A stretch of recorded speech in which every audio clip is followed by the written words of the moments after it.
بسم الله الرحمن الرحيم والذين ينقضون عهد الله من بعد ميثاقه ويقطعون ما أمر الله به أن يوصل ويفسدون في الأرض أولئك لهم اللعنة ولهم سوء الدار. صدق الله العظيم وصدق رسوله النبي الكريم الأمين. اللهم صل وسلم على سيدنا ومولانا محمد النبي الأمي وعلى آله وسلم تسليما. صلى الله على حبيبي محمد. الصلاة والسلام عليك يا رسول الله وعلى آلك وأصحابك يا حبيب الله. الصلاة والسلام عليك يا رحمة للعالمين وعلى آلك وأصحابك يا شفيع المذنبين صلى الله تعالى عليه وآله وبارك وسلم. حاضرین محترم، پارہ نمبر 13 سورہ رعد کی آیت نمبر 25 تلاوت کی ہے. کل ہمارا اسی سورت کی آیت نمبر 21 کے ساتھ تھوڑا سا درس ہوا، جس میں صلہ رحمی کا تذکرہ تھا. اللہ بے نیاز فرماتا ہے وہ لوگ جن رشتوں کے ملانے کا اللہ نے حکم دیا ہے، جنہیں جوڑنے کا اللہ نے حکم دیا ہے، انہیں جوڑ کے رکھتے ہیں. اور وجہ کیا ہے؟ اپنے رب سے ڈرتے ہوئے، اور دوسرا ڈرتے ہیں برے حساب سے. آج جو آیت مقصد تلاوت کی ہے اسی سورت کی آیت نمبر 25 ہے. دوسرا پہلو اللہ ذو الجلال ارشاد فرماتے والذین ینقضون عہد اللہ، وہ لوگ جو اپنے رب کے ساتھ کیے ہوئے عہد کے اندر نقص کرتے ہیں، یعنی اسے توڑتے ہیں. من بعد میثاقہ، بعد اس کے کہ اسے پختہ کرنے کی. ویقطعون، اور کاٹتے ہیں. ما امر اللہ بہ، جو اللہ نے انہیں حکم دیا ہے اس کے ساتھ. این یوصل، ملانے کا. وَيُفْسِدُونَ فِي الْأَرْضِ، زمین کے اندر فساد پھیلاتے ہیں. ایسے لوگوں کے لیے رحیم کریم رب، ہماری قوم کو کوئی جب بات کہی جائے اللہ بڑا بخشڑا اللہ جی، اللہ 100 کے قاتلوں کو بھی اگر بخشنے پہ اس سے کوئی بعید نہیں ہے. لیکن وہی رحیم کریم ہمیں کیا فرما رہا ہے؟ اولئک لہم اللعنہ، یہی وہ لوگ ہیں جن کے اوپر لعنت ہے، اللہ کی طرف سے لعنت ہے. وَلَهُمْ سُوءُ الدَّارِ، اور ان کے لیے برا گھر ہے، ٹھکانہ ہے، مکان ہے. اور پھر ساتھ یہ بھی ارشاد فرما دیا اللہ یبسط الرزق لمن یشاء ویقدر، اللہ تعالیٰ جسے چاہتا ہے رزق وسیع کر دیتا ہے، جس کا چاہتا ہے تنگ کر دیتا ہے. وَفَرِحُوا بِالْحَيَاةِ الدُّنْيَا، اور خوش ہونے والے دنیا کی زندگی کے ساتھ.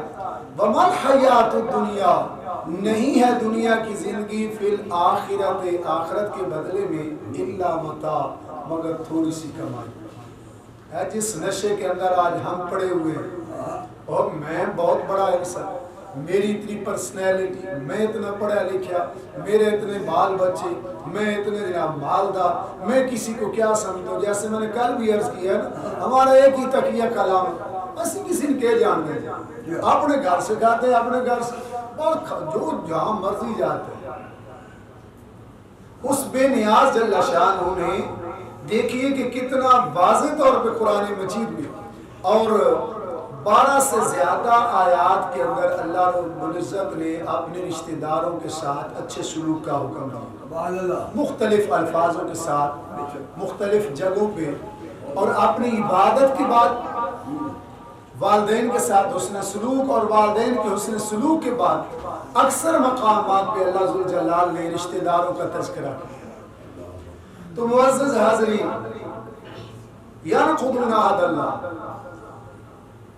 من بعد میثاقہ ویقطعون ما امر اللہ، جب اللہ نے ہمیں حکم دے دیا ہے آج اس سے بڑا بھی کوئی اور المیہ ہے کہ ماں اور باپ جیسا مقدس رشتہ ہی اولاد کے لیے ترس رہا ہوتا ہے؟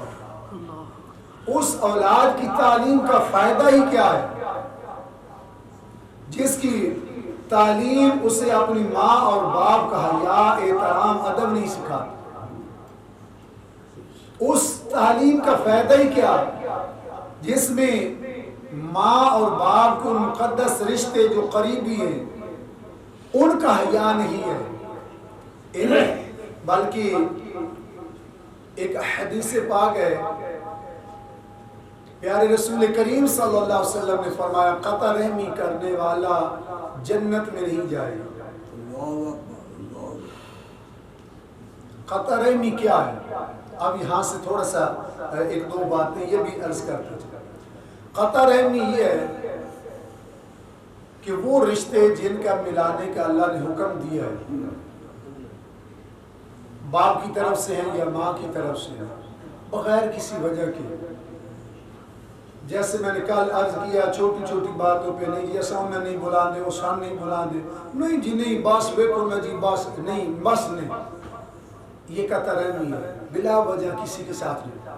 ہاں شریعت مطہرہ نے کچھ مواقع رکھے، ایک شخص کا قریبی رشتہ دار ہے، بھائی ہے، بہن ہے، چاچا ہے، ماما ہے، کوئی بھی یہ قریبی رشتہ ہے، وہ غیر شرعی کام کرتا ہے، مثال کے طور پہ وہ زانی ہے، وہ سود خور ہے، وہ راشی ہے، وہ بے نماز ہے، اب بندہ کہتا ہے پیار ہے، وہ کہتا ہے کہ بھائی اگر تو نماز پڑھے گا تو میں تیرے گھر آؤں گا، تو نماز نہیں پڑھتا اس لیے میں تیرے گھر نہیں آتا یا میں تجھے نہیں بلاتا، تو یہ شرعاً اس کے لیے جائز ہے۔ تو سود کھاتا ہے، سود کھانا چھوڑ دے، میں تیرے ساتھ تیری میری صلح ہے، اگر تو سود نہیں چھوڑے گا تیرا میرا ڈسکنیکٹ ہے معاملہ، تو رشوت لیتا ہے لہذا تیرا معاملہ جو ہے مال یہ خلط مال تو ہوتا ہے، میں تیرے گھر نہیں آتا یا تیرے ساتھ میرا لین دین ختم ہے، تو یہ شرعاً جائز ہے تاکہ اگلا گناہ کو چھوڑ کر نیکی کی طرف آئے۔ ان الوقت میں نے جہاں تک دیکھا ہے ہمارے معاشرے میں یہ نہیں، ایک بندہ سود خور ہے، راشی ہے، زانی ہے، شرابی ہے، جو ہے جو ہی ہے بریائی کی، لیکن اس کے ہمارے ساتھ مراسم ٹھیک ہے، ہم اس کے گھر خوشی خوشی جا کے کھاتے پیتے ہیں اور وہ ہمارے گھر خوشی خوشی آ کے کھاتے ہیں، کیا ہم اس وقت نابینے ہیں جب اس کے گھر میں بیٹھے ہیں اور اذان کی آواز آ رہی ہے تو ہم اٹھ کر نماز کے لیے چلتے ہیں، وہ کہتے ہیں ٹھیک ہے تسی پڑھو میں بیٹھا، یا ہمارے گھر میں وہ آتا ہے اس وقت ہماری آنکھیں نہیں، وہیں پہ ہماری بیٹی کو ہماری بہن کو یا ہم کوئی بات کہتے ہیں یار بھائی میں تیرے گھر آیا ہوں مجھے 10,000 روپے چاہیے، انہوں نے کہا جی میری تو گنجائش نہیں، اس نے ہماری بات نہیں مانی، ٹھیک ہے جناب پھر السلام علیکم میں چلے ہیں، جب تو اتنا ہی نہیں کہ میں تیواٹے گھر آیا تو اس میں 10,000 روپے ہی نہیں دے سکتے، تیواٹا میرا پھر کیڑا تعلق رہے گا؟ اگر میری بات نہ مانی جائے تو پھر تو رشتہ سارا ختم، خدا اور رسول کی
بلکہ شریعت تو یہ کہتی ہے کہ اس کی عدت کا خرچ جو ہے اس کی شوہر کے اوپر ہے، شوہر ادا کرے گا، اور اس کے بعد راضی خوشی سے وہ باقی رشتے ان کے سارے برقرار ہیں، صرف ایک رشتہ ٹوٹا ہے جو اس میاں بیوی کا تھا، وہ چچا زاد ہے، وہ مامو زاد ہے، وہ پھپھو زاد ہے، ان کے وہ رشتہ ابھی بھی برقرار ہے۔ رشتہ ٹوٹا ہے تو میاں بیوی والا رشتہ ٹوٹا ہے، اگر اس کے چاچا کی بیٹی ہے تو چاچے بھتیجے والا رشتہ بھی نہیں ٹوٹا، اس کو انہوں نے طلاق نہیں دی، طلاق بیوی کو دی ہے۔ ہم کیا کرتے ہیں، ہم پورے گھر کو ہی طلاق دے دیتے، نہیں جی تھوڑا اولاد ساڈا ہے، یہ شریعت مطالعہ میں حرام ہے۔ آج دنیا کی چند روزہ زندگی کی بلے بلے اور واہ واہ کے لیے آج تو ہم ٹھیک ہے اکڑ خانی، کوئی ہماری ٹانگ نہیں توڑ لے گا، ہم کسی کی ٹانگ نہیں توڑ لیں گے، نہ وہ رات بھوکا سوئے گا نہ ہم رات بھوکے سوئیں گے، لیکن یہ یاد رکھیں تھوڑی دیر کے لیے بندہ گھر کی طرف نظر کرے، بندے کے 2 بچے ہوں یا 3 بچے ہوں اور رات وہ بھی ایک دوسرے کا سلام نہ لیں، ابھی ماں کے گھر میں رہتے ہیں، وہ ایک کا منہ ادھر ہو ایک کا منہ ادھر ہو تو ماں باپ تو خوش ہوگا نا، شکر ہے میرے پتر آپس میں بلاتے ایک دوسرے کو نہیں ہے، شکر ہے میرا بیٹا اور بیٹی ایک دوسرے کو بلاتے نہیں ہے، نہیں، وہ ماں باپ ان پڑھ ہے پڑھا لکھا ہے، وہ بیچارہ دن کو بھی بے قرار رہے گا رات کو بھی بے سکون رہے گا، اور اکثر یہی دوست احباب کو کہتا پھرے گا یار بہت بے سکون ہو، بچوں کی آپس میں نہیں باندھائی، بس میرے لیے تو جہنم بنی پڑی، یہ گھروں میں عموماً۔ تو جیسے یہ دنیا کی زندگی جو شخص چاہتا ہے میرے ماں باپ فوت، اچھا ماں باپ فوت ہو گئے پھر اب ہم کیا کریں، ماں باپ قبر میں چاہتا ہے کہ انہیں خوشی ملے، اپنے بہن بھائیوں کو جب بھی ڈال کر ملے، بلکہ حدیث پاک میں آتا ہے جو شخص اپنے والدین سے حسن سلوک ان کے مرنے کے بعد کرنا چاہتا ہے، اس کے قریبی رشتہ داروں اور دوستوں کے ساتھ خوش اخلاقی سے پیش آئے، اللہ اس کے والد کو قبر میں خوشی عطا فرمائے۔ اصالہ ثواب صرف یہ نہیں ہے سال بعد ختم پڑھا لو، اصالہ ثواب یہ نہیں ہے کہ 4 دیگیں پکا لو، اصالہ ثواب یہ نہیں ہے کہ درود شریف کا لفظ پڑھا لو، یہ بھی اصالہ ثواب ہے، اس کے ساتھ ساتھ چلتے پھرتے حسن اخلاق سے پیش آنا، اچھی گفتگو کرنا، باپ کے دوستوں سے، ماں کی سہیلیوں سے اچھا سلوک کرنا، یہ بھی حسن اخلاق میں بھی آتا ہے اور اصالہ ثواب میں بھی آتا ہے۔ تو جیسے ہماری زندگی کے اندر اگر ہماری بیٹی اور بیٹا ناراض ہو جائیں تو ہمارا جینا حرام ہو جاتا ہے، یار میرے بچے کا آپس میں صلح ہو جائے، ایسے ہی جب دنیا میں بیٹی اور بیٹا بہن بھائی آپس میں ناراض ہوتے ہیں، مت سمجھے کہ اب ماں گھر میں نہیں بیٹھی، مت سمجھے کہ اب باپ گھر میں نہیں بیٹھا، بظاہر نہیں ہے، حقیقت میں وہ گھر پھر رہے ہیں، ان کو قبور کے اندر تکلیف ہوتی ہے جب تم اپنے رشتے کاٹتے ہو۔ اسی کو یار ہم دیکھ لیں، اسی کو تھوڑا سا سوچ لیں۔ تو معزز حاضرین، گفتگو تو تھوڑی سی خشک بھی ہے تلخ بھی ہے، لیکن دعوت فکر ان بند دروازوں پہ ایک دستک دے رہا ہوں کہ سوچئے، 1000 بار سوچئے، ہم کچھ بھی نہیں، صحت مند انسان ایک پہاڑ ہے ڈٹا ہوا ہے، اور تھوڑا سا فالٹ آ جائے بس کچھ نہیں۔ آپ گاڑی دیکھ لیں، بہت بڑی تیز رفتاری سے سفر طے کرتی ہے، لیکن اگر اس کی ایک تار اتر جائے اور گاڑی بند ہو جائے تو مہنگی گاڑی بیکار نظر آتی ہے، وہ اس وقت چلتی نہیں ہے۔ اگر ہم اپنی زندگی کی گاڑی کو رواں رکھنا چاہتے ہیں، ہمیں در رسول سے اس کا جو ہے پٹرول ڈلوانا پڑے گا۔ یہ زندگی کامیاب منزل کی طرف اگر اپنی گاڑی کو لے جانا چاہتے ہیں، وہ در رسول پہ، کیونکہ اللہ نے فرمایا لَقَدْ كَانَ لَكُمْ فِي رَسُولِ اللَّهِ أُسْوَةٌ حَسَنَةٌ، اور اس در رسول پہ جب جاتے ہیں تو کوئی گالیاں دیتا ہے، کوئی پتھر مارتا ہے. جب فتح مکہ ہوتا ہے میرے رسول کریم صلی اللہ علیہ وسلم شہانہ حالت میں ہوتے ہیں، فاتحانہ حالت میں ہوتے ہیں، صحابہ ساتھ ہیں، مکے والوں کی گردنیں جھکی ہیں، نگاہ شرمندگی سے جھکی ہیں. آج کیا ہوگا؟ ہم نے تھپڑ بھی مارے تھے، ہم نے روڑے بھی مارے تھے، ہم نے جادوگر بھی کہا تھا، ہم نے صحابہ پہ ستم بھی کیے تھے. آج بدلے لے گا. محمد کریم صلی اللہ علیہ وسلم نے فرمایا اے مکے والوں بتاؤ تمہارے ساتھ آج کیا سلوک کیا جائے. انہیں خبر تھی محمد رحمت للعالمین ہے. تو آگے سے کیا کہتے ہیں؟ جیسے کریم بھائی سے سلوک کرتا ہے. اس وقت میرے رسول کریم صلی اللہ علیہ وسلم نے فرمایا اے مکے والو جاؤ، میں محمد تمہیں معاف کرتا ہوں، میں محمد تمہیں معاف کرتا ہوں. اچھا یہاں ایک اور بھی واقعہ بالکل اختصار سے میں عرض کرنے لگوں. حضرت یوسف علیہ السلام کا نام آپ سبھی آپ نے پڑھ سن رکھا ہے. سورہ یوسف پارہ نمبر 12-13 میں موجود ہے، 12 رکوع پہ محیط ہے. یوسف علیہ السلام کو بھائیوں نے اٹھا کر کنویں میں پھینکا، پھر قید خانے میں گئے، پھر مصر کے بادشاہ بنے. جب بادشاہ بنے تو بھائی بھی آ گئے. بھائی جب آئے تو بنیامین جب آیا، بنیامین وہ گندم کی بوریوں کی جب تلاشی تسی کیوں نہیں بلا دے جی کو میں گال نہ کرنی، میرے بچے گال نہ کرنی. وہ جی ایسے ایسے میں نے سنا باتیں کرتے ہیں. اب سنو قرآن کیا کہتا ہے. یوسف کریم نے بوری سامنے پڑی، تلاشی ہو رہی تو بنیامین کی بوری سے وہ شاہی پیالہ نکل آیا. جب شاہی پیالہ نکل آیا نا تو انہوں نے بمباری کر دی اور ایک چائے دعا ڈھائے، یعنی ایک چپ کر نہیں رہا، پیچھے دعا شروع، دوسرا چپ کرے نا، تیسرا شروع. انہوں نے کہا بھی یسر فقط سارقہ خلہ من، اے عزیز مصر یہ ہمارا سکا بھائی نہیں ہے، یہ بھی چور، اس کا بھائی بھی چور. واہ واہ سبحان اللہ. یوسف کھڑے پاس، اس کو کہتے ہیں برداشت. یوسف کریم پاس کھڑے ہیں، اختیار بھی ہے، کنٹرول بھی ہے، وقت کا حاکم ہے. اس کے سامنے کیا رہے چال مسکرائے جا رہے ہیں. یوسف علیہ السلام مسکراتے جا رہے ہیں. وہ کہتے جو ان کے منہ میں آئیں کہتے گئے. جب ساری باتیں کر لی نا فرمایا میں سے چھوڑتا ہوں، رہے گا تو میرے پاس سے. انہوں نے بڑی محنت سماجت کی، خیر واپس چلے گئے. آپ چاہتے تو جو ہی انہوں نے گالی نکالی تھی، برا بھلا کہا تھا، چلو بنیامین تک رہتے تو گزارا چل رہا تھا. اب تو یوسف علیہ السلام کو بھی ساتھ ملوث کر رہے ہیں. تو یوسف علیہ السلام نے یہ نہیں بتایا کی کہہ رہے ہو. عرصے بعد پھر جب آئے باپ نے بھیجا لے کر آؤ تو یوسف علیہ السلام نے فرمایا کیا تمہیں معلوم ہے کہ تم نے یوسف بنیامین اور اس کے بھائی کے ساتھ کیا معاملات کیے؟